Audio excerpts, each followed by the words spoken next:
पितृपक्ष का समय था। एक ब्राह्मण अपनी पत्नी को विदा कराने अपने ससुराल जा रहा था। रास्ते में उसे एक व्यक्ति मिलता है और वह पंडित जी से पूछता है, पंडित जी कहाँ जा रहे हैं? पंडित जी उस व्यक्ति को बताते हैं, मैं अपनी पत्नी को विदा कराने ससुराल जा रहा हूँ।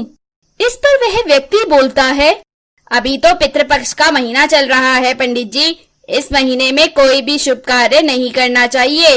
वह पंडित बेबाक होकर बोला, यह सब नियम ब्राह्मणों पर लागू नहीं होते।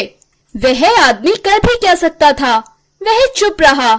पंडित जी अपने ससुराल पहुँचे। पंडित जी की खातिरदारी उनके ससुराल वालों ने खूब की। विदाई के लिए लड़की के घर वाले मना करते रहे कि अभी पितृपक्ष चल रहा है, ऐसे में कन्या की विदाई नहीं हो सकती। किंतु पंडित जी अपने हट पर रहे, विदाई आज ही होगी कहते रहे। ससुराल वालों ने कन्या की विदाई कर दी। पंडित जी कन्या को लेकर अपने घर को निकल जाते हैं। चलते चलते उस ब्राह्मण को प्यास लगी। वह एक कुएं के पास रुका और लोटा लेकर डोरी से पानी निकालने लगा। एक व्यक्ति पुनः ब्राह्मण के पास आता है और पानी पिलाने के लिए आग्रह करता है। पंडित जी जैसे ही लोटा कुएं में डालते हैं, वह व्यक्ति पंडित जी को उठाकर कुएं में डाल देता है। वह व्यक्ति पंडित जी का भेष बनाकर कन्या को लेकर पंडित जी के घर निकल पड़ता है। घर पर कन्या का स्वागत हुआ। दोनों खुशी खुशी रहने लगे। लगभग 2 महीने बीत गए। पंडित जी कुएं में ही फंसे रहे। एक दिन कुएं के रास्ते एक व्यापारी गुजर रहा था। उसके बैलों के गले में टंगी हुई घंटी बज रही थी। घंटी की आवाज सुनकर कुएं से पंडित जी ने आवाज लगाई, मेरी सहायता कीजिए, मेरी सहायता कीजिए, बचाइए मुझे। व्यापारी घबरा गया। यह आवाज कुएं में से आ रही है, कोई भूत आवाज तो नहीं दे रहा। डरते डरते व्यापारी कुएं के पास गया। उसने बताया कि वह पंडित है।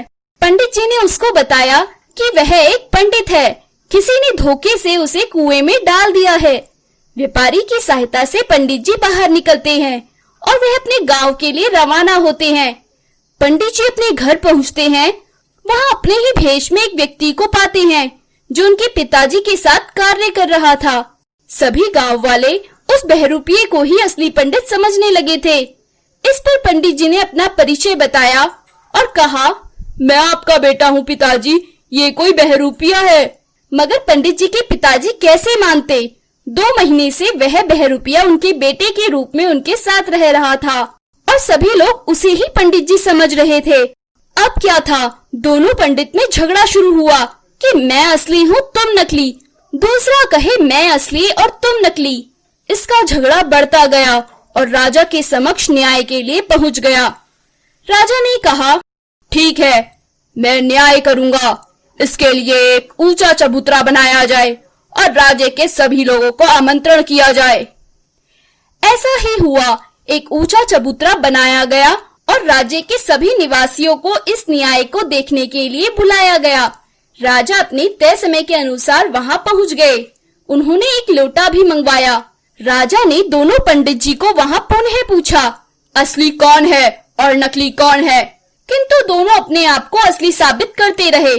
इस पर राजा ने बोला, ठीक है, जो भी सबसे पहले इस लोटे में घुसकर बाहर निकलेगा, मैं उसको न्याय दूंगा। इस पर पंडित जी झट से उस लोटे में घुस गए। बस फिर क्या था, राजा ने लोटे का मुंह ऊपर से बंद कर दिया। अब वह अंदर से चिल्लाने लगे, राजा मुझे क्षमा कर दो, अब मैं ऐसी गलती नहीं करूंगा। बस क्या था, लोगों को पता चल गया असली पंडित जी कौन है, क्योंकि मानव रूप में कोई भी व्यक्ति लोटे के अंदर प्रवेश नहीं कर सकता। वह भूत था जो पंडित जी के पितृपक्ष में किए गए कार्य का दंड देने के लिए उनके जीवन में शामिल हुआ था। इसलिए कोई भी शुभ कार्य पितृपक्ष में नहीं करना चाहिए, ऐसा बुजुर्गों का मानना है। तो इस तरह असली पंडित को न्याय मिला। ऐसी ही और कहानी सुनने के लिए हमारे चैनल को सब्सक्राइब करें और लाइक बटन दबाना ना भूलें।